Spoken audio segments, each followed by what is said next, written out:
आइए बाबू, कैसे हैं आप लोग? ठीक है, बढ़िया। हैप्पी इंडिपेंडेंस डे आप सभी लोग को, है ना। स्वतंत्रता दिवस की हार्दिक शुभकामनाएं। और आप सब लोग स्वतंत्र हैं, है ना। और अच्छे से पढ़िए। हम बस यही कहेंगे कि इस साल खूब अच्छा से मेहनत कीजिए और अच्छे से एक डॉक्टर इंजीनियर बनिए, है ना। मेरी शुभकामनाएं आपके साथ हैं, है ना। चलो बाबू आ जाओ, ठीक है, हम लोग आगे बढ़ते हैं। ठीक है, देखो पहले हम लोग बात क्या करते थे कि साहब इलेक्ट्रोस्टैटिक हम लोग स्टार्ट कर रहे हैं। इलेक्ट्रोस्टैटिक में हम लोगों ने अभी तक कूलम्ब्स लॉ ही चला रहे हैं, है ना। वो इसलिए कूलम्ब्स लॉ चला रहे हैं कि उसका सिर्फ और सिर्फ न्यूमेरिकल पोर्शन, कि किसी भी वैरायटी का न्यूमेरिकल अगर आपके पास आ जाए बाबू, तो फिर वो वैरायटी आपसे छूटे नहीं, ठीक है। इसलिए हम लोग इन सभी चीज़ों को थोड़ा सा लंबा चला रहे हैं, ठीक है। तो आज कूलम्ब्स लॉ हम लोग एंड करेंगे, फिर हम लोग फोर्स के बारे में अभी तक पढ़ रहे थे। इसके बाद हम लोग किसके बारे में पढ़ेंगे बाबू? फील्ड के बारे में पढ़ेंगे। किसके बारे में पढ़ेंगे बाबू? फील्ड के बारे में पढ़ेंगे, है ना। तो आज हम लोग पढ़ेंगे Coulomb's law in vector form. Heading डालेंगे बाबू, Coulomb's law in vector form. Coulomb's law in vector form. Coulomb's law in vector form क्या है? तो बाबू देखो, जैसे मान लो ये आपका x एक्सिस है, ये आपका y एक्सिस है, ऐसे आपका कोई भी z एक्सिस होगा, ठीक है। ये आपका z एक्सिस है। अब आप सोचो कि मान लो कि दो चार्जेस था, एक ऐसे Q1 था और ऐसे आप मान लो कि Q2 था, ठीक है। बहुत इंपॉर्टेंट है बाबू ये, है ना। और इन दोनों के बीच की दूरी क्या थी? r थी, है ना। सिंपल मैग्नीट्यूड का जब पढ़ रहे थे तो अगर हम आपसे पूछते थे कि साहब इस Q1 Q2 पे फोर्स कौन लगाएगा, तो यार सिर्फ और सिर्फ यहाँ पे Q1 चार्ज है तो Q1 ही लगाएगा, और यहाँ पे Q3 रहता है तो Q2 पे चार्ज Q3 भी लगाता। आ जाओ, अब सोचो कि Q2 पे अगर चार्ज फोर्स निकालना है, Q2 चार्ज पे अगर फोर्स निकालना है तो Q1 इस Q2 को क्या करेगा? इधर की ओर रिपेल करेगा। The direction of the force will be this. तो फोर्स का डायरेक्शन आपका ऐसे हो जाएगा, ठीक है। अब यही इसका मैग्नीट्यूड हम लोग पढ़ चुके थे, है ना। मतलब हम लोग क्या पढ़ चुके थे? एफ के बारे में पढ़ चुके थे, और हमें क्या पढ़ना है अब? एफ वेक्टर के बारे में पढ़ना है ना। मतलब फोर्स के साथ उसका क्या हो? डायरेक्शन भी हो, तो साहब वही हमें पढ़ना है। बोलो कोई दिक्कत तो नहीं? तो साहब क्या करना है? तो देखो आप क्या करो कि अगर ये पढ़ते थे तो इस एफ की वैल्यू होती थी 1/4 pi epsilon naught Q1 Q2 by are का square, the distance between the two charges, उसका स्क्वायर। बस यही पढ़ा था। अच्छा, अब वेक्टर फॉर्म में अगर आ रहा है, अगर Q2 पे फोर्स निकालना है, हमें क्या निकालना है? क्वेश्चन कह दे कि फाइंड, क्वेश्चन है आपका find the force acting on charge Q2, है ना। Q2 पे कितना फोर्स लग रहा है, वही के हम उसी के बारे में हम लोग क्या करना है? डील करना है। शाबाश बाबू, आओ देखो तो आगे हम क्या कर रहे हैं कि देखो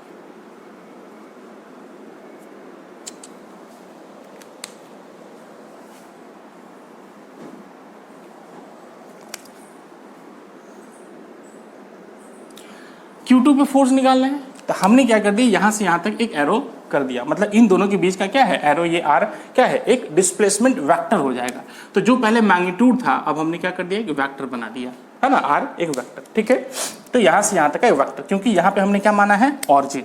देखो बाबू, यहां पे क्या मान लिया? ऑरिजिन, इस पॉइंट पे, ठीक है। तो कह रहा क्या है कि यहां से Q1 की कुछ अपनी पोजिशन होगी, है ना। तो वो Q1 की पोजीशन हम लोग मान लेते हैं R1 वेक्टर, है ना।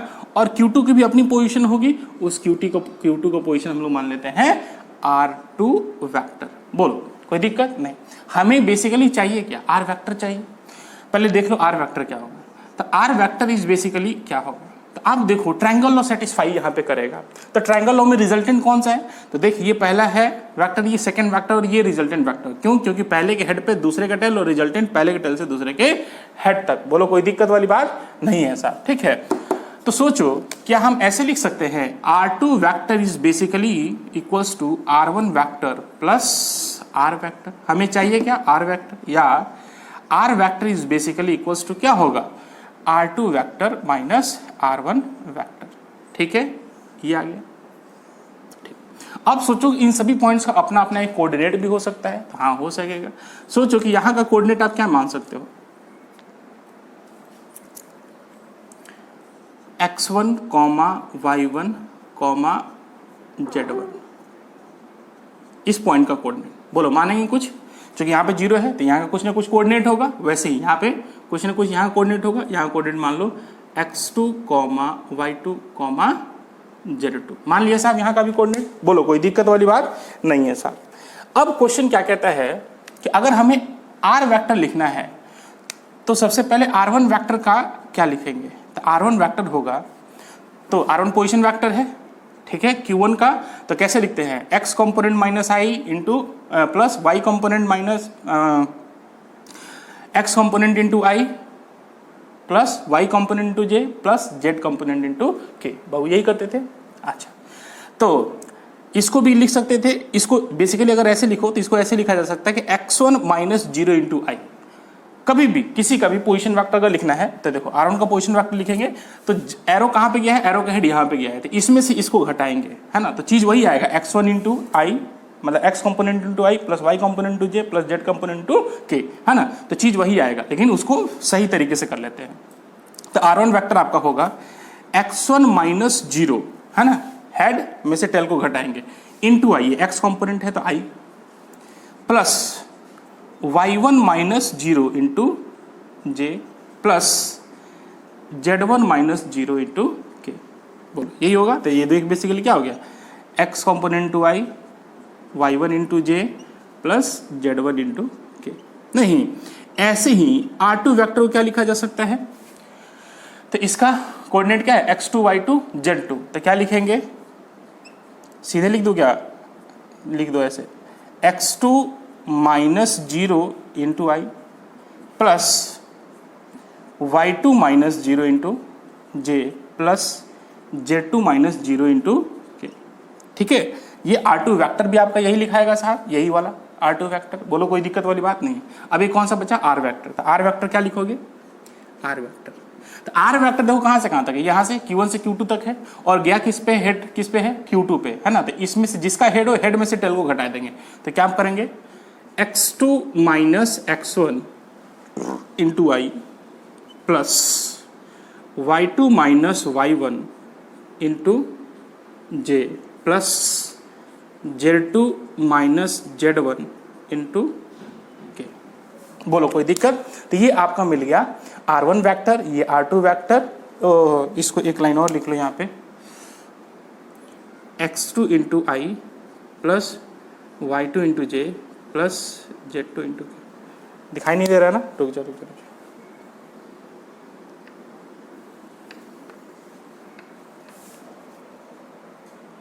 इसको क्या लिख सकते हो बाबू, x2 into i plus y2 into j plus z2 into k. और ये r वेक्टर क्या हो जाएगा, x2 minus x1 into i plus y2 minus y1 into j plus z2 minus z1 into k. Simple. ये r vector कैसे लिखा जाता है, r1 वेक्टर कैसे लिखेंगे, r2 वेक्टर कैसे लिखेंगे, r वेक्टर कैसे लिखेंगे, मतलब इन सब की वैल्यू जो होगी, इन सब की वैल्यू हम लोग क्या लिख सकते हैं, ऑलरेडी यहाँ पे लिख लिया। बोलो कोई दिक्कत वाली बात नहीं है। अब आओ क्वेश्चन, हमें क्या चाहिए, हमें चाहिए f वेक्टर। ठीक है, तो देखो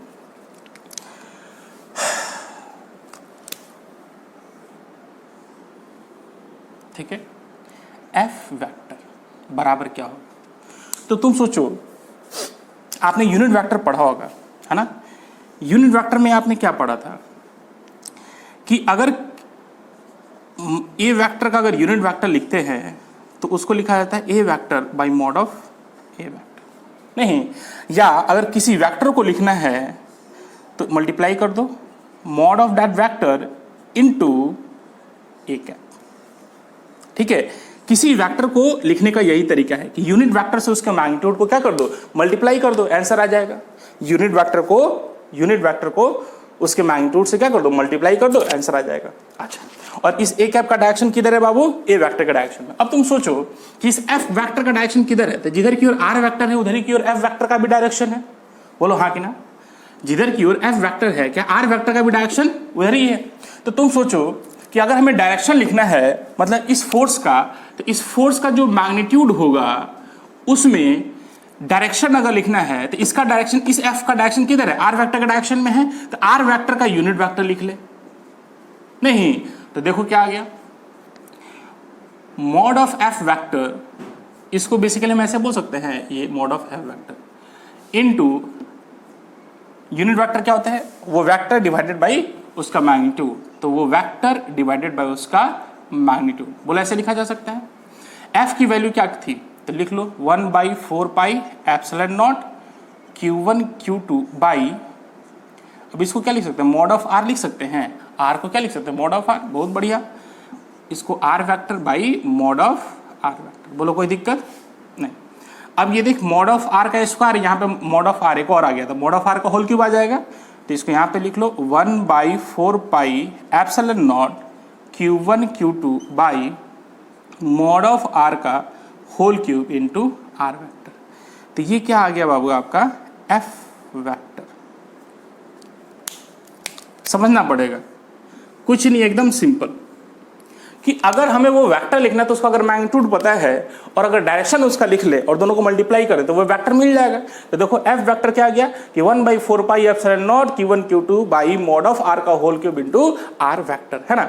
अब साहब इस सब का वैल्यू आपको दिया गया है ना, आर वेक्टर का वैल्यू दिया गया है, R mod of are vector दिया गया है, कैसे, तो देखो आर वेक्टर क्या है, R2 vector minus R1 vector, ठीक है, तो सबको वैल्यू अभी पुट कर देंगे। तो ये एक, तो ये समझ में आया साहब कैसे हुआ, ठीक है। नेक्स्ट आगे देखते हैं, है ना, इस चीज को पोर्शन को हम लोग थोड़ा सा मिटाते हैं। यहां देखेंगे बाबू, उसके बाद इधर आ जाए थोड़ा सा, उसके बाद इधर आ जाए, इधर क्या कहते हैं, या एफ वेक्टर बराबर क्या हो सकता है, तो एफ वेक्टर देखो 1/4 pi epsilon naught Q1 Q2 by mod of R, तो मॉड ऑफ आर क्या है, मॉड ऑफ आर,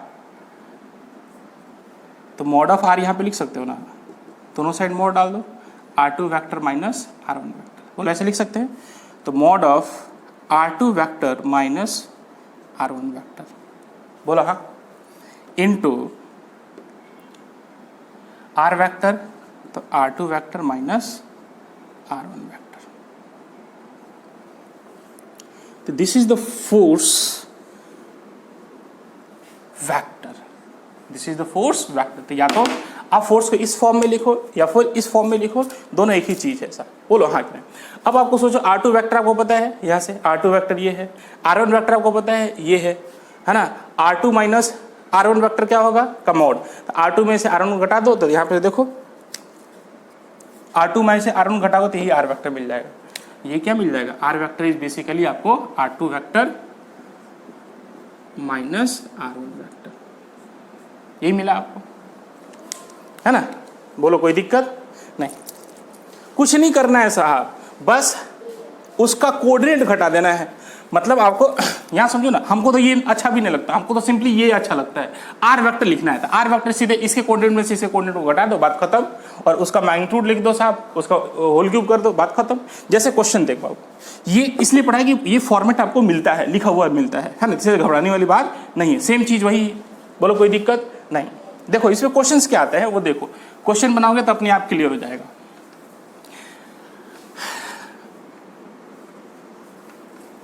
थोड़ा सा एक चीज और यहां पे ध्यान दो, कहते क्या कि वेक्टर के फॉर्म में आने से क्या हुआ, तो देखो होता क्या है,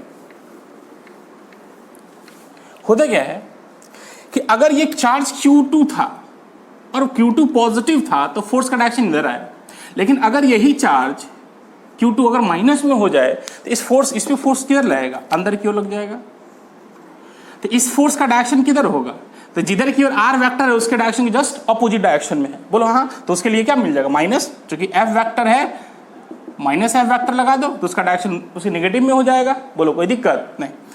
तो अब नेगेटिव साइन कहां से आएगा, तो कहता है क्या कि आपने जो ये पढ़ा ना, एफ वेक्टर बराबर 1/4 pi epsilon naught Q1 Q2 by mod of are का whole cube into are vector, है ना। इसके लिए क्या करना है, फोर्स का डायरेक्शन पॉजिटिव डायरेक्शन में है या नेगेटिव डायरेक्शन में है, आर वेक्टर के पॉजिटिव है या आर वेक्टर के अपोजिट डायरेक्शन में, इसको कैसे पता करें। तो साहब ये जो Q1 और Q2 है इनको साइन के साथ पुट करो। कहता है क्या, put Q1 and Q2 with their sign. Sign के साथ पुट कर दोगे तो अपने आप वो वेक्टर उसी डायरेक्शन में आ जाएगा बाबू। कैसे, तो देखो क्वेश्चन आपको देखते हैं, इसमें बस बहुत इंपॉर्टेंट पॉइंट यही है Q1 Q2, है ना। Q1 Q2 किसी के साथ रखना है, साइन के साथ रखना है। और आर वेक्टर का हेड हमेशा किस पे होना चाहिए, जिस पे निकालना है। The head,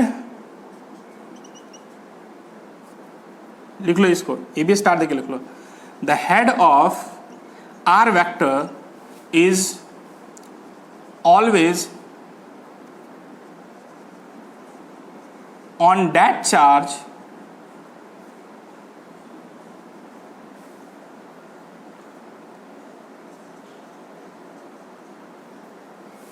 at which force is being calculated। मतलब आर वेक्टर का हेड उस पे रखना है जिस पे फोर्स का, जिस पे हमें, जिस चार्ज पे फोर्स हमें निकालना है। जैसे एग्जांपल देखो कि मान लो बाबू ये Q1 है, मान लो कि ये 2 कूलम का चार्ज है, ठीक है, और ये आपका है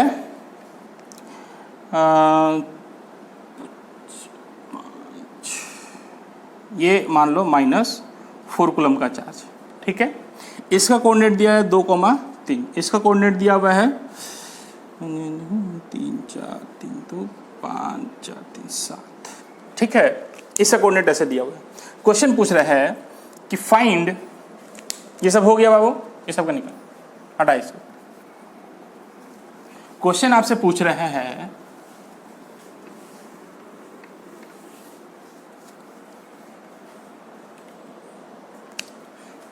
find the force on -4 coulomb charge. -4 coulomb charge पे कितना फोर्स लग रहा है। चलो बाबू इस पे देखो, आपने क्या पढ़ा, F वेक्टर बराबर 1/4 pi epsilon naught Q1 Q2 by mod of R का whole cube into are vector. बहुत बढ़िया। चलो अब सबसे पहले इसका आर वेक्टर देख। आर वेक्टर क्या होगा, आर वेक्टर के लिए बड़े इसमें से जिस पे हेड हो ये हेड आ जाएगा, क्योंकि इस पे चार्ज निकालना है तो सबसे पहले इस पे हेड डाल देंगे, ठीक है, और ये आर वेक्टर हो जाएगा। तो आर वेक्टर लिखोगे तो क्या हो जाएगा, आर वेक्टर इसमें से इसमें घटा दो, एक्स कंपोनेंट में से एक्स कंपोनेंट को एक साथ और वाई कंपोनेंट को एक साथ घटा दो, तो क्या हो जाएगा 5 - 2 इंटू आई, एक्स कंपोनेंट हो गया, प्लस y1 - y2 मतलब 7 - 3 इंटू जी, ये आपका फोर्स आ गया। बोलो बात ठीक है। तो ये कितना हो गया 3i प्लस 4j 4 3 7 है। अब मॉड ऑफ आर कितना आ जाएगा, तो अंडर रूट एक्स कंपोनेंट का स्क्वायर प्लस वाई कंपोनेंट का स्क्वायर मतलब 3 का स्क्वायर प्लस 4 का स्क्वायर, अंडर रूट 3 3 जा 9 4 4 जा 16 under root 25 that's equals to 5। ठीक है, आओ अब लिख लो। तो एफ वेक्टर बराबर क्या हो जाएगा 1/4 पाई एप्सिलॉन नॉट। Q1 की वैल्यू कितनी है बाबू 2 कूलम, Q2 वैल्यू कितनी है साहब -4, put the charge with their sign, बात समझ में आ गई। बाई मॉड ऑफ आर 5 का whole cube into are vector, तो आर वेक्टर कितना है 3i प्लस 4j, कितना है बाबू 3i प्लस 4j। ये आपका सोल्यूशन हो गया। इसको अगर सजाना चाहते हो तो सजा भी लो। 1/4 पाई एप्सिलॉन नॉट 4 दूना 8 बट्टा 50 25 पर से 125 into 3i plus 4j minus का, है ना। इसको के लिख ले क्या, थोड़ा सा आसानी हो जाएगा, चाहे जैसे भी, है ना, जो मर्जी आपको लिख लो। इसे गुना कर दो, 8 3 के 24 माइनस का 24i plus 8 Chowk 32j by 125, इसको के मान लेते हैं, है ना।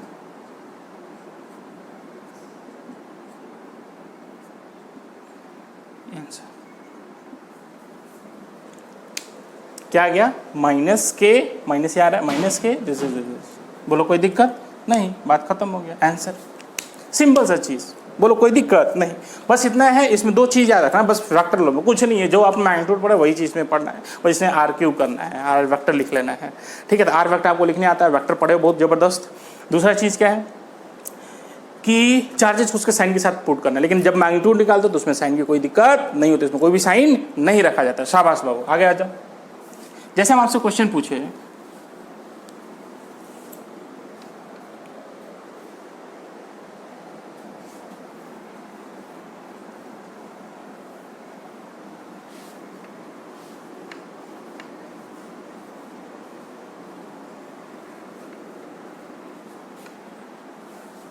जैसे आपसे क्वेश्चन पूछो,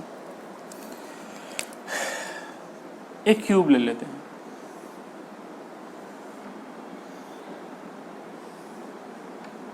क्या ले लिए बाबू, एक क्यूब ले लिए।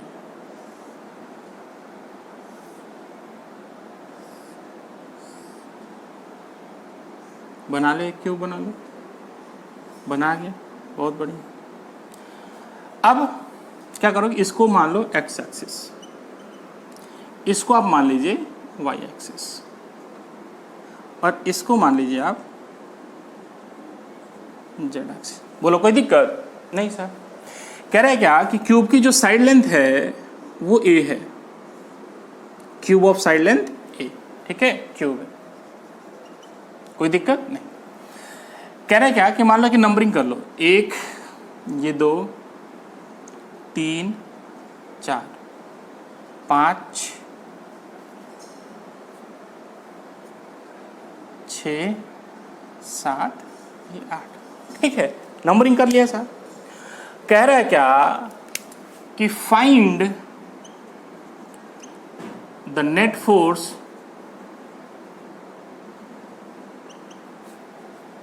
ऑन चार्ज प्लेस्ड एट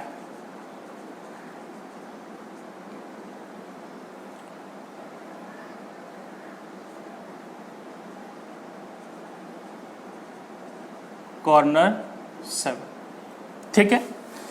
अब इस पे क्वेश्चन करेगा, सभी पे चार्ज दे दिया गया क्यू अमाउंट ऑफ क्यू। आप चाहो 2 कूलम, 4 कूलम, 5 कूलम, जय कूलम रखना चाहें आप रख सकते हैं, ठीक है। हमने यहाँ पे क्यू क्यू डाल दिया है ना, एक जनरल।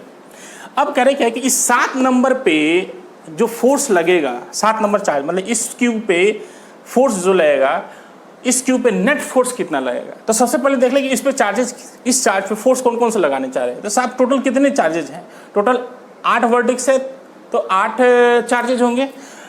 तो 8 चार्जेज में से एक ही इसी पे कैलकुलेट करना, मतलब 7 चार्जेस के कारण बाकी फोर्सेज आपको क्या करना है, कैलकुलेट करना है। बोलो कोई दिक्कत, जल्दी सोच के देखो तो क्या करोगे, कैसे करोगे।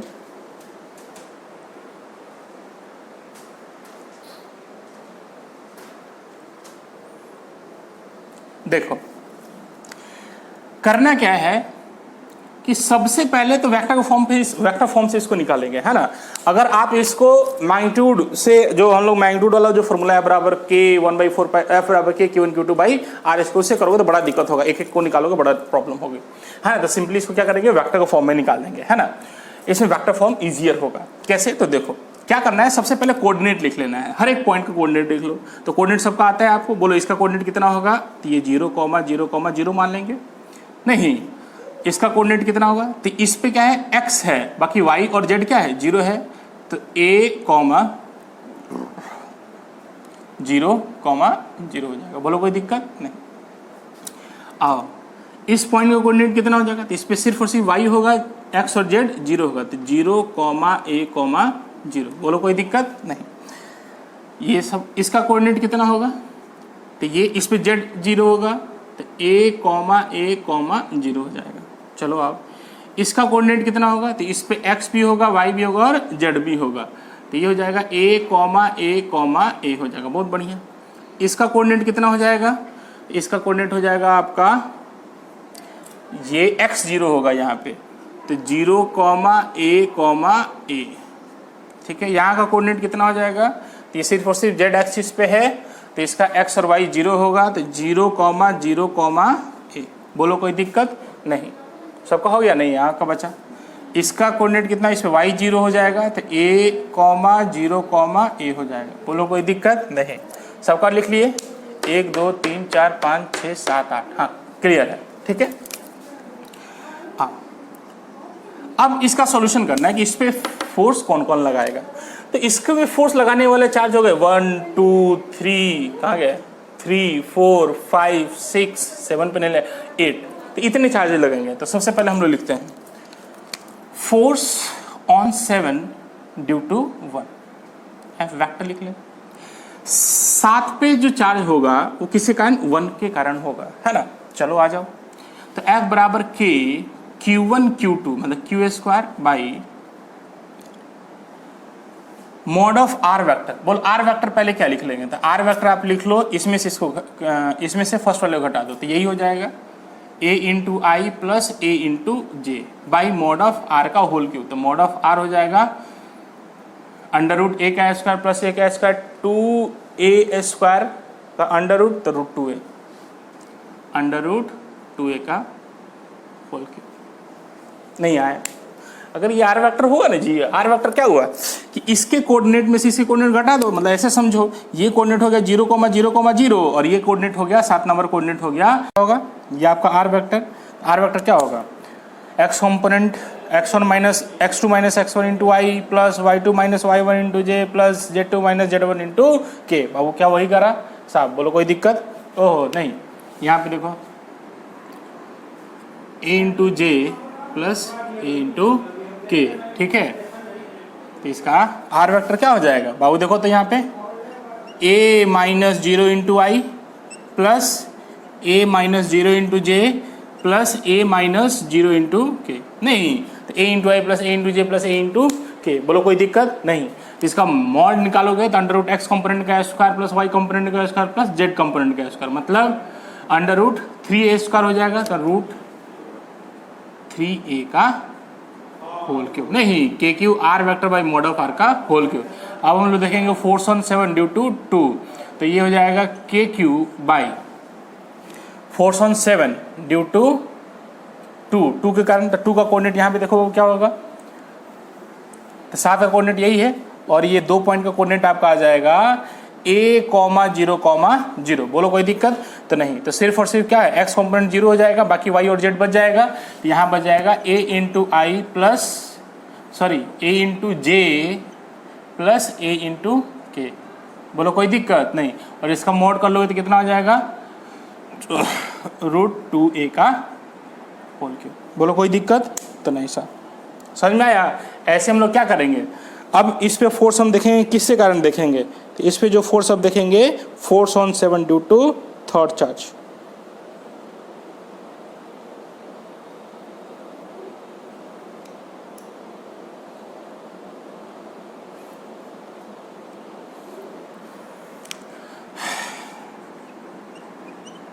फोर्स ऑन 7 ड्यू टू 3, तो फोर्स ऑन 7 ड्यू टू 3, तो के क्यू बाई 3 का कोऑर्डिनेट कितना है, देखो 3 का कोऑर्डिनेट आपका है 3 यहाँ पे है a, a, 0, तो x और y कितना हो जाएगा 0, बाकी क्या होगा सिर्फ और सिर्फ z कोऑर्डिनेट हो जाएगा, तो a इंटू के। नहीं, और यहाँ पे हो जाएगा a का whole cube. Force on 7 due to 4 बोल कितना होगा, के क्यू स्क्वायर के Q1 Q2 होता है ना, तो के Q1 Q2 बाई देखो 4 का कोऑर्डिनेट देखो, 4 कहाँ है यहाँ पे, तो इसका कोऑर्डिनेट है 0, a, 0, तो सिर्फ और सिर्फ क्या बच जाएगा साहब, y कंपोनेंट कैंसिल हो जाएगा, सिर्फ और सिर्फ x और z कंपोनेंट हो जाएंगे, तो a into i plus a into के। नहीं, चूँकि y कंपोनेंट 0 हो गया, इसका क्या होगा अंडर रूट 2a का होल क्यूब। बात खत्म। फोर्स ऑन 7 ड्यू टू 5, इसका भी क्या आ जाएगा के क्यू स्क्वायर के Q1 Q2 के क्यू स्क्वायर बाई 5 का कोऑर्डिनेट देखो तो कितना हो जाएगा बाबू, 5 का कोऑर्डिनेट यहाँ पे है, यहाँ पे, तो ये कितना है 0, 0, a। नहीं, तो ये सिर्फ और सिर्फ क्या बच जाए, सिर्फ और सिर्फ बचेगा आपका x और y बचेगा, तो ये हो जाएगा x और ये हो जाएगा y। नहीं, ये कितना हो जाएगा फिर से रूट 2a का होल स्क्वायर हो जाएगा। फोर्स ऑन 7 ड्यू टू 6, ये भी के क्यू स्क्वायर तो होगा ही होगा। 6 का कोऑर्डिनेट कितना है, तो 6 का कोऑर्डिनेट है a, 0, a नहीं, तो इसका सिर्फ और सिर्फ y कोऑर्डिनेट बचेगा, तो a इंटू जे है ना, तो a का होल क्यूब।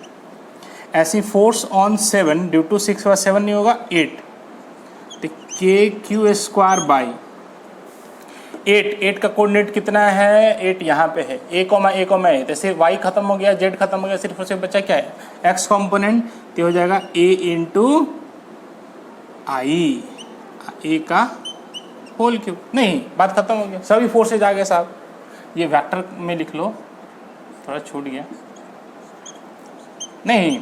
अब एफनेट वेक्टर चाहिए, एफनेट वेक्टर चाहिए, तो क्या होगा, force on 7 due to 1 vector plus force on 7 due to 2 vector plus force on 7 due to 3 vector plus force on 7 due to 4 vector plus force on 7 due to 5 vector plus force on 7 due to 6 vector plus force on 7 due to 8 vector.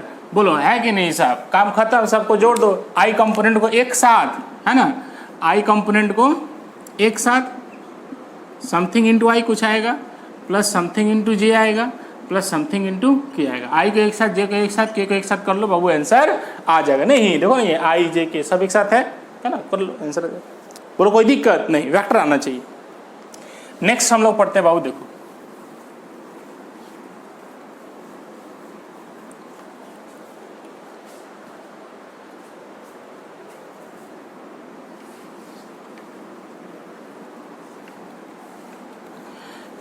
Next देखो, जैसे numerical एक कराते हैं, खत्म हो गया आपका force method करीबन।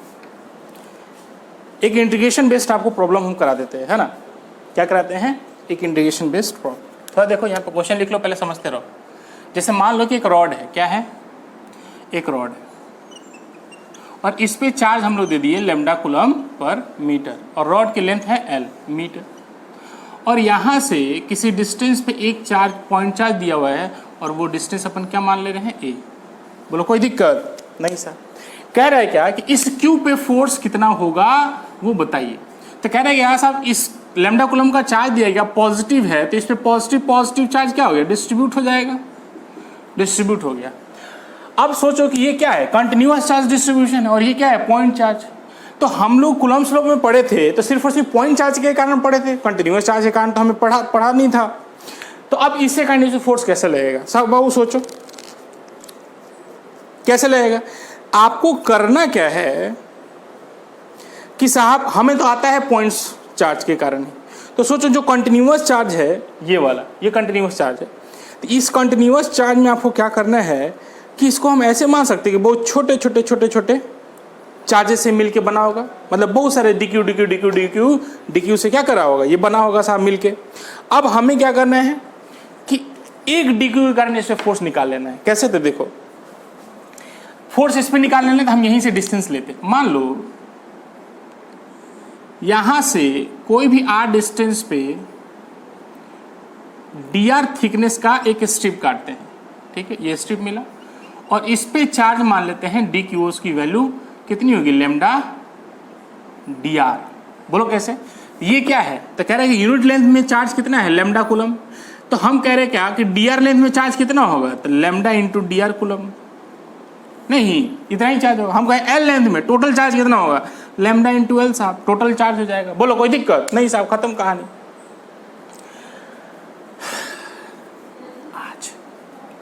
आज DQ तो निकल गया, DQ क्या हुआ साहब, निकल गया। अब सोचो कि DQ क्या है, एक पॉइंट चार्ज है, तो इस पॉइंट चार्ज का इससे फोर्स निकाल सकते हैं। हाँ, तो छोटे से चार्ज के कारण इस चार्ज पे जो फोर्स होगा वो छोटा सा फोर्स होगा, DF। नहीं, बोलो DF की वैल्यू भी लिख सकते हैं, तो KQ DQ बाई R का स्क्वायर, उन दोनों चार्ज के बीच की डिस्टेंस DR, सॉरी हाँ R का स्क्वायर, यहाँ से यहाँ तक की डिस्टेंस R। अब आप सोचो कि DQ की वैल्यू यहाँ पे पुट कर सकते हैं, DQ की वैल्यू यहाँ पे पता है हमको कितना है, लैम्डा इंटू DR। अब क्या कर रहे हैं कि साहब छोटा सा फोर्स निकल गया, अब छोटे से फोर्स को बड़ा करना, मतलब इस चार्ज के कारण इससे फोर्स निकल गया, तो टोटल चार्ज के कारण इससे फोर्स निकालने के लिए क्या करेंगे, इसको इंटीग्रेट कर देंगे, आंसर आ जाएगा। लेकिन फिलहाल के लिए सोचो कि डायरेक्ट इंटीग्रेशन होगा नहीं होगा, ये समझना है पहले। डायरेक्ट इंटीग्रेशन तब होगा जब जितने सारे पॉइंट चार्जेज हैं, dQ dQ dQ dQ dQ dQ charges, तो जितने सारे डिक्यू डिक्यू डिक्यू चार्जेज हैं उन सब डिक्यू डिक्यू डिक्यू चार्जेज के कारण अगर फोर्स का डायरेक्शन सेम है, क्योंकि फोर्स वेक्टर क्वांटिटी है, अगर सभी चार्जेज के कारण अगर फोर्स का डायरेक्शन सेम होगा तो साहब हम डायरेक्ट इंटीग्रेट कर देंगे, मतलब डायरेक्ट सबको जोड़ देंगे, है ना। लेकिन अगर सबका डायरेक्शन अलग अलग होगा तो फिर हमें कुछ अलग करना पड़ेगा। लेकिन फिलहाल यहां देखते हैं क्या करना है। इस डिक्यू के कारण इस पे along the line joining force उधर ही, ये डिक्यू इस पे उधर ही फोर्स लगाएगा, ये डिक्यू इस पे इधर ही, मतलब देख क्या रहेगा बाबू कि हर एक डिक्यू डिक्यू डिक्यू डिक्यू के कारण इससे फोर्स का डायरेक्शन सेम होगा, तो इसलिए हम क्या करेंगे, इसको डायरेक्ट इंटीग्रेट कर सकते हैं साहब, बहुत बढ़िया सा। तो डीएफ का इंटीग्रेशन अगर करोगे तो के क्यू डी क्यू की वैल्यू पुट ही कर लो। डी क्यू की वैल्यू कितने हैं, lambda d R by are का होल स्क्वायर का इंटीग्रेशन। बाबू जो कांस्टेंट टर्म है इसका इंटीग्रेशन मान लो, जो कांस्टेंट टर्म है उसको बाहर निकाल लो। तो के कांस्टेंट है, लैम्डा कांस्टेंट है, क्यू भी कांस्टेंट है ना। के क्यू लैम्डा कांस्टेंट है, बचा क्या, integral d R by are का स्क्वायर। अब वो लिमिट कहां से कहां तक पुट करें, तो हम यहां से लिए आर, है ना, और चार्जेस इस पे फोर्स कितने कारण निकालना है, यहां से यहां तक निकालना है ना। तो लिमिट हमारा यहां से और यहां तक का चलेगा, क्यों, क्योंकि यही फोर्सेज यही चार्जेस जो है जो इस पे फोर्स लगा रहे हैं, तो यहां से लेके यहां तक चलेंगे। तो यहां का लिमिट बोल कितना हो जाएगा, तो यहां का लिमिट हो जाएगा आर बराबर क्या हो जाएगा, ए हो जाएगा, और यहां से यहां का लिमिट कितना हो जाएगा, आर बराबर यहां का लिमिट कितना हो जाएगा, तो यहां से देखना है, तो यहां से हो जाएगा L प्लस ए, L प्लस ए, बोलो कोई दिक्कत तो नहीं। तो यहां पे हो जाएगा A लोअर लिमिट, A से लेके L प्लस ए तक के चार्जेस के कारण हमें फोर्स निकाल लेना बाबू साहब। या F बराबर हो जाएगा k q lambda 1/x square का इंटीग्रेशन होता है -1/x, तो that is -1/r, limit A से लेके L प्लस ए तक कर लेंगे। आपका आंसर हो गया जो भी आ गया, कितना आ गया, k q lambda into 1/a minus 1/l plus a, answer.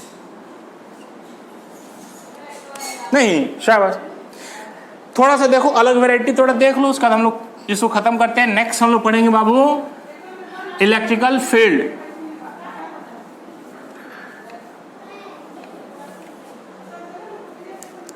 Next हम लोग पढ़ेंगे इलेक्ट्रिकल फील्ड। पहले की देखो,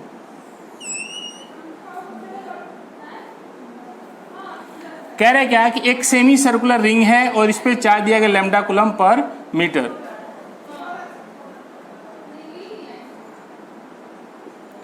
plus plus plus plus charge इस पे क्या कर दिए, बांट दिए।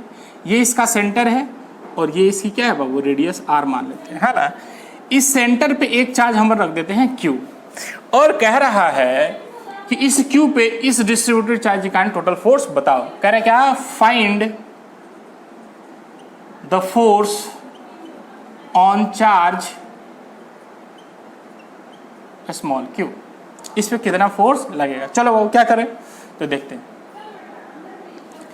कहते हैं क्या कि देखो हमें तो कंटिन्यूस चार्ज के बारे में आता नहीं है, तो हमें तो पॉइंट चार्ज के बारे में आता है बाबू। तो इनको पॉइंट चार्ज में क्या करें, छोटे छोटे चार्जेस में इसको बांट लेते हैं। तो अब क्या करें, कैसे बांटेंगे, तो यहां से थीटा के बाद डी थीटा का एक स्ट्रिप हमने काट लिया, और इसकी जो थिकनेस होगी ये बोलो कितनी होगी, ये होगी आर डी थीटा। ये कैसे, तो यहां देखो कोई भी आर्क अगर थीटा एंगल का है और ये रेडियस आर है, तो ये वाली जो लेंथ होती है एल बराबर होता है आर इंटू थीटा, है ना, रेडियस इंटू एंगल सबटेंड।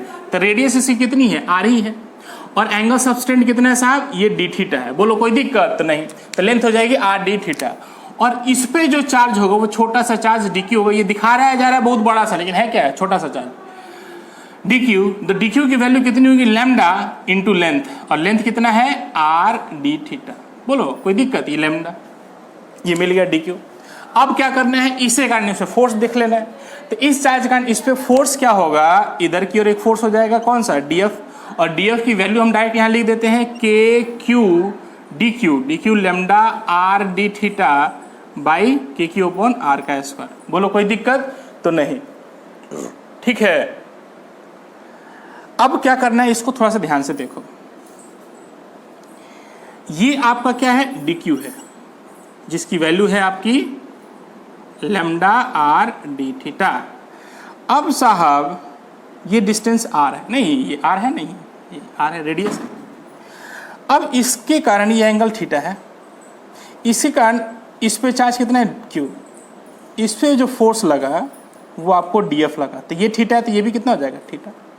और इस डी एफ की वैल्यू हम लोग क्या करें, यहाँ पे निकाल चुके हैं। अब आप सोचो, थोड़ा देखना है कि अगर आप डी एफ की वैल्यू यहाँ पे लिख दे तो डी एफ तो लिख लिए, तो क्या इस डी एफ को डायरेक्ट इंटीग्रेट किया जा सकता है? आंसर होगा नहीं। क्यों? तो देखो, इस डी क्यू के कारण इससे फोर्स इधर, इस डी क्यू के कारण अलोंग द लाइन जॉइनिंग इधर हो जाएगा, इसके कारण चार्जेस के कारण फोर्स इधर हो जाएगा। तो हर एक के कारण फोर्स क्या होगा, अलग अलग डायरेक्शन में है, इसलिए हम लोग डायरेक्ट इंटीग्रेट यहाँ पे डीएफ को डायरेक्ट इंटीग्रेट नहीं कर सकते। उसके लिए क्या करना है, इस फोर्स को तोड़ दो, किधर, अलोंग एक्स अलोंग वाई, ठीक है। तो इस फोर्सेस को इधर की ओर तोड़ दो, तो इधर हो जाएगा डी एफ कॉस थीटा और इधर हो जाएगा डी एफ साइन थीटा। बोलो कोई दिक्कत नहीं। अब आपको चाहिए force along, net force along x axis, तो integral d F cos theta, और एक हो जाएगा फोर्स अलोंग वाई एक्सिस, तो integral d F sine theta. बोलो कोई दिक्कत नहीं। डी एफ की वैल्यू यहाँ पे निकाल चुके हो, तो k q lambda R cos theta d theta by are का स्क्वायर का integration, this will be cancel out by this.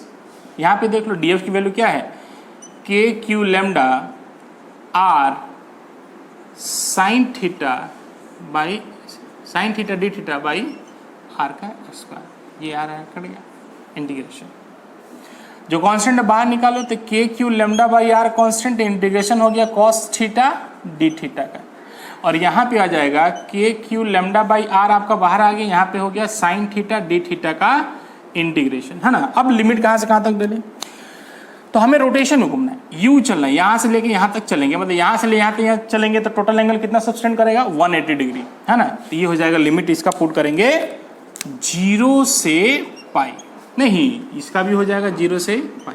Now look at here, k q lambda by R cos theta का integration बोल कितना होता है, plus sine theta, नहीं sine theta का limit 0 से लेके पाई, कुछ नहीं, खत्म हो गया अब तो। K q lambda by R sine theta का इंटीग्रेशन माइनस कॉस थीटा होता है, कितना था बाबू, माइनस कॉस थीटा, लिमिट 0 से लेके पाई, यहाँ पे कर देंगे। तो k q lambda by are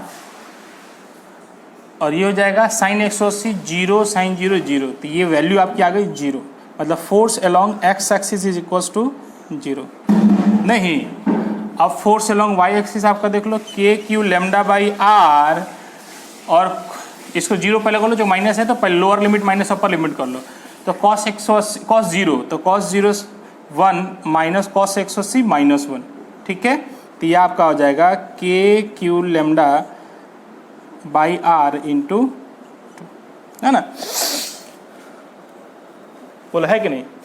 इसलिए एफ नेट कितना होगा, एफ नेट होगा, क्या लिखेंगे, F of x into i plus F of y into, नहीं तो इसका डायरेक्शन देखो किधर है, डी एफ निगेटिव है ना, यही तो डी एफ है, डी एफ का वाई कंपोनेंट, नहीं निगेटिव, तो ये आ जाएगा, ये तो 0 इंटू आई, डायरेक्शन हमने दिया 2 के q lambda by are.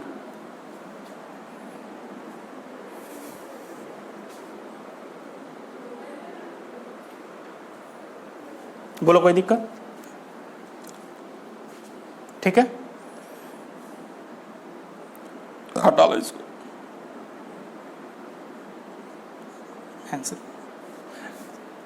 Answer हो गया बाबू, बोलो कोई दिक्कत तो नहीं। तो क्या है, देखो ऐसे भी आप देखो कि इस छोटे से चार्ज के कारण फोर्स इधर लग रहा था, जो थीटा एंगल ऊपर पे था, यहीं से थीटा डिग्री एंगल पे जाओगे तो ये डी क्यू आएगा, तो इससे कारण ये फोर्स किधर मिलेगा, इधर की ओर मिलेगा, डी एफ। तो सोचो कि एंगल वही है, तो इसका इधर की ओर कंपोनेंट और इसका डी एफ का इधर का कंपोनेंट, दोनों आपस में क्या करेंगे, कैंसिल आउट कर देंगे। तो सिंपल जो फोर्स बचेगा क्या बचेगा, सिर्फ और सिर्फ नीचे, मतलब y axis, negative y axis में बचेगा। इसलिए एक्स कंपोनेंट 0 आ रहा है, देखो एक्स कंपोनेंट 0 आ रहा है, सिर्फ और सिर्फ फोर्स का क्या नहीं मिल रहा है, वाई कंपोनेंट। तो एफ नेट जो होगा वो जो अगर सिर्फ मैग्नीट्यूड लिखोगे तो एफ नेट जो आपको आ जाएगा 2k लैम्डा बाई आर। ये आपका क्या हो गया आंसर? नहीं, काम खत्म। और ये फोर्स किधर है? ये सिर्फ फोर्स अलोंग वाई एक्सिस है। नहीं, खत्म। नेक्स्ट हम लोग पढ़ेंगे इलेक्ट्रिकल फील्ड। ओके बाबू, कल पढ़ें।